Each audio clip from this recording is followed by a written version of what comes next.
All right, on that note, good afternoon. The Deputy Secretary General, Amina Mohammed, will be traveling tomorrow for Fiji to participate in the preliminary meeting of the 23rd Conference of the Parties of the UN Framework Convention on Climate Change, otherwise known as a pre-COP, which is a precursor to the meeting that will be held in Bonn.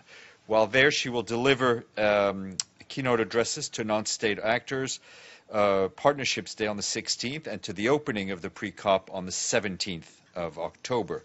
She will also hold bilateral meetings with senior level officials from the participating countries, the business community, as well as civil society and the UN country team, and she is back in New York next Wednesday. I want to bring you an update from SABRATHA in Libya. After 3 weeks of fierce fighting, our colleagues from UNHCR have been responding to urgent humanitarian needs in and around the city since last Friday. 3,000 Libyan families have been displaced, and more than 10,000 refugees and migrants are stranded and in need of urgent assistance. The most pressing needs for those displaced or returning include temporary shelter, basic aid items, and medical support. Today, UNHCR is delivering aid kits to local authorities, coordinating the response for the internally displaced people. The agency also has sent in trucks with emergency assistance, including sleeping bags, hygiene kits, food, and blankets to respond to the immediate needs. Meanwhile, the World Food Programme has started providing vital food assistance to displaced families. With the help of Libyan partners, the agency is delivering enough food this week to feed 1,500 people who have been severely impacted by the fighting. And I want to flag that the High Commissioner for Human Rights, Zeid Ra'ad Al Hussein, was in Libya earlier this week for a visit focusing on arbitrary detention, torture, and other grave violations. A press release was issued by his office yesterday. And also a humanitarian update, this time from Yemen. As of yesterday, over 820,000 suspected cholera cases and over 2,150 associated deaths have occurred since the 27th of April of this year. This is the largest single-year cholera outbreak ever on record. The outbreak has spread to 92% of Yemen's districts. This week, the World Health Organization chartered 2 flights to Sana'a, carrying more than 53 tons of essential medicine and medical supplies. Humanitarians have reached more than 2.2 million people with essential medicine and kits, including providing some 600,000 people with medicines for non-communicable diseases. WHO and UNICEF are also supporting local health authorities in all governorates in a polio vaccination campaign aimed at reaching 5.3 million children under the age of 5. And the Deputy Emergency Relief Coordinator, Ursula Mueller, today wrapped up a 3-day visit to Ukraine, where she saw firsthand the conflict on both sides of the so-called conflict line. She stressed the urgent need for humanitarian funding to help millions of civilians in the coming winter months. The UN-supported Center for Internally Displaced in the country's east, Ms. Mueller met with elderly men and women who she said wish for peace and to be able to return to their homes. She also met with the leaders of Donetsk and Luhansk and called for increased cooperation in the areas of humanitarian and development aid, as well as for sustained access to aid workers in all parts of eastern Ukraine. In the capital, Kiev, she discussed the challenging situation that 1.6 million uprooted Ukrainians face with the Deputy Minister of Temporarily Occupied Territories and Internally Displaced Persons. The UN-coordinated $204 million humanitarian response plan remains severely underfunded, with just 1/4 of the funds needed having been received. And on a somewhat related note, the UN Migration Agency has named Ukrainian singer and winner of last year's Eurovision contest, Jamala, as its Goodwill ambassador, focusing on counter-trafficking. We greatly appreciate Jamala's involvement in our campaign aimed at preventing modern slavery, and we believe that her engagements in trafficking prevention will help save many lives, the IOM said in a statement. More available online. And I want to bring you an update from the Democratic Republic of the Congo on an event that happened on September 15th, which I think you, Matthew, had asked about. Our colleagues tell us that an incident in the DRC on September 15th, during which 37 asylum seekers from Burundi and 1 soldier of the Congolese army were killed after 4 days of tension. of 117 asylum seekers, 6 soldiers and 4 officers of the National Congolese Police were also injured in the protest that took place in the Kamanyola, South Kivu province. After the incident, the nearby MONUSCO base provided physical protection to asylum seekers under threat from the local population. It also provided medical assistance as well as food and shelter to the Burundians. MONUSCO has since called on the authorities of the DRC to conduct a thorough investigation into this incident and hold those who may have committed violations to hold them into account. The mission has also conducted 2 internal inquiries into MONUSCO's actions before, during, and after the incident, including on the reaction of its forces. The Secretariat is following up with the troop-contributing countries whose soldiers are based in Kamanyola. The mission is also reviewing its procedures related to such incidents, including its support to the Congolese army and police, its approach in protecting civilians, and its guidance and training to its forces regarding response to violent incidents. And yesterday, the first ever roadmap to combat animal TB, bovine TB as it's called, and its transmission to humans, referred as zootonic TB, was launched in Guadalajara.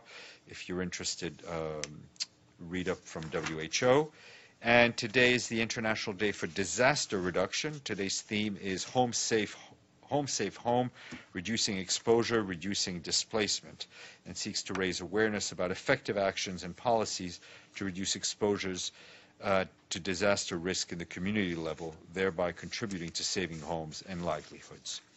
And senior personnel appointment for today's Secretary General is naming Major General Francis Vib Zanziri of Ghana as the head of the mission and force commander for the UN Disengagement Observer Force, or UNDOF. The Major General succeeds Major General Shankar Menon of India, who completed his assignment at the end of September.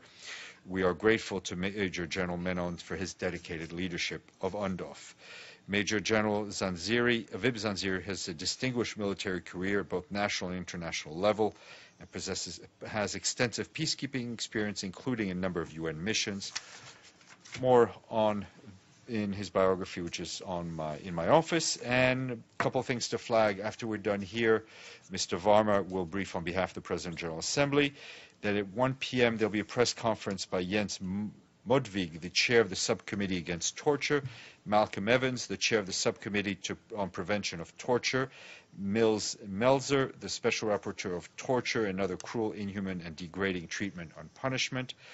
Also at 5 p.m., Ambassador François Delattre, Permanent Representative of France, and Ambassador Matthew Rycroft, Permanent Representative of the United Kingdom, will speak to the press at the Security Council stakeout. And immediately following that, the Kofi Annan, the chair of the Advisory Commission on Rakhine State, and the 7th Secretary General of these United Nations will speak at the stakeout, and both of those events are related to the RAF formula meeting the Security Council is holding. And today we say a big thank you to Jamaica. Our friends in Kingston have paid their balance in full, bringing us to... If you have a question, you may take it. Otherwise, you may yield. Oh, yield to Matthew. Wow. Thank you. Thanks a lot.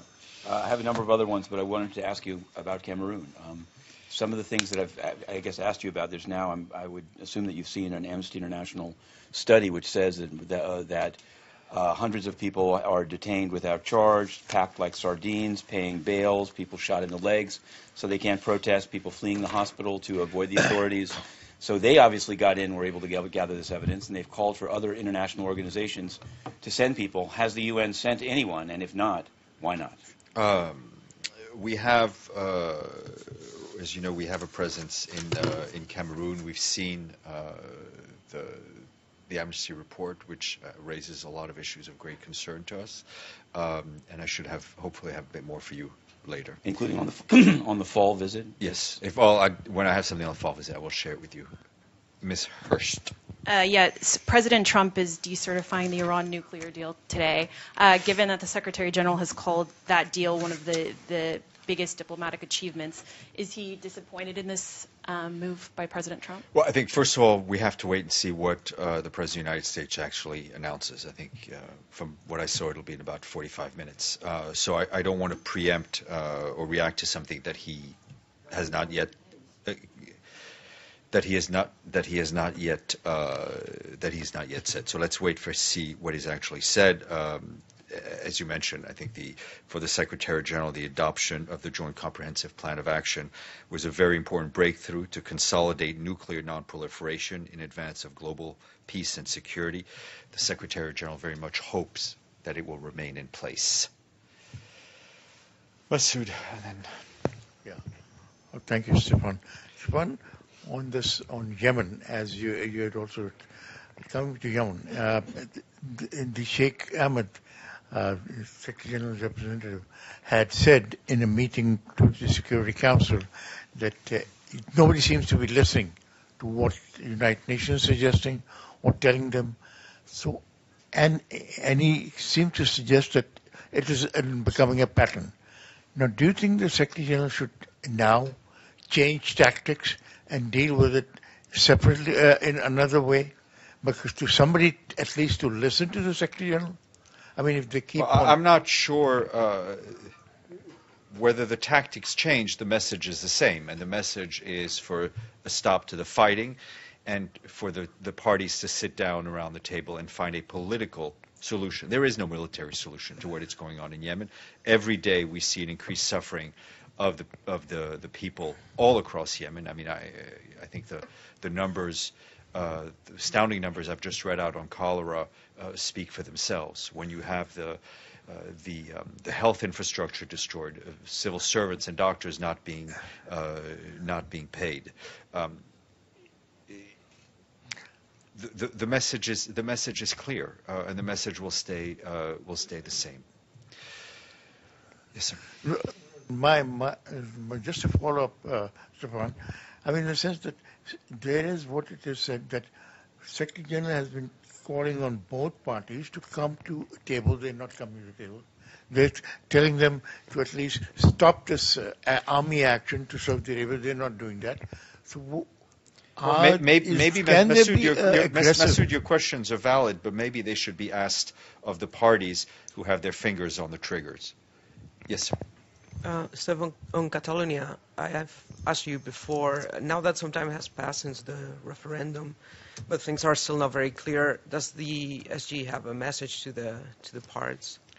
I think the Secretary General's message is that he trusts the democratic institutions of Spain. Mr. Lee. Actually, I wanted to ask a follow-up on that Yemen question, which is that there have been quotes from what I guess it's called the Yemeni government. The Yemeni government in exile has said that they don't have any information about the initiative that Ismail Sheikh Ahmed said that he has. Meanwhile, the rebels said that he's biased. So I guess I'm just wondering, since it's a recent article, what has he done since he came? He came and said, I'm presenting to both sides. And now both sides, one side that he's presumably in contact with says they have nothing from him, and the other side won't talk to him. So I think he is in touch with the parties, and I don't think it'll be those contacts will not be done through the media. Yes, sir. Thank you, Mr. Stéphane.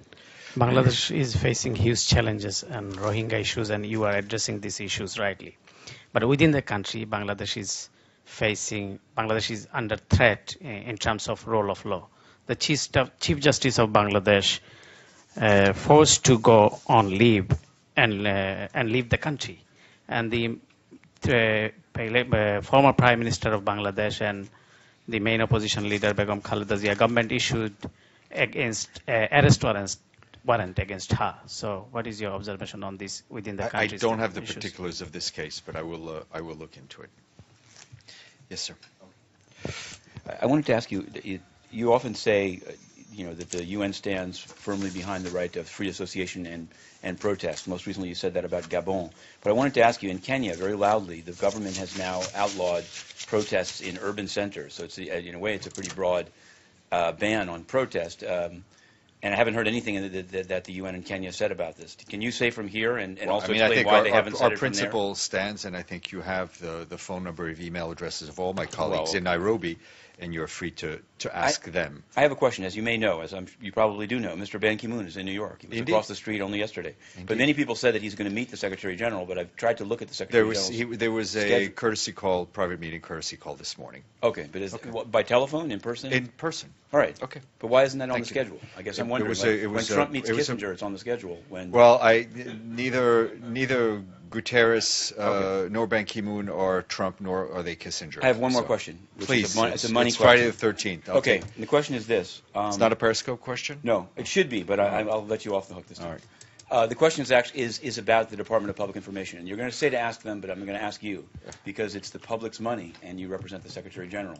I've heard that the DPI is talking unhappy about its performance, is talking about hiring outside consultants. And I just wanted to know, given that they're already spending a lot, what is the procedure in the UN to, if a department is unhappy with its performance or someone above it is unhappy with their performance, to simply spend more money rather than better spending what they have? Can they just hire an outside consultant with without going through the Fifth Committee? Is there a procurement process? It's obviously, this has been talked about in a public way. I'm not aware of any public consultants, but as you know, if there are bids for any sort of services, it goes through procurement. Can you find out about, this is a particular example which has been recently said, as recently as October 3rd, that there will be consultants hired, and just with what money would be my question.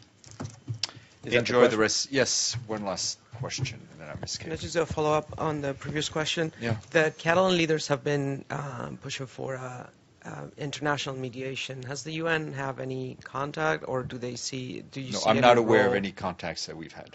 Do you with see the regional leaders. any potential role? On that question, I will refer you to my first answer. Thank you.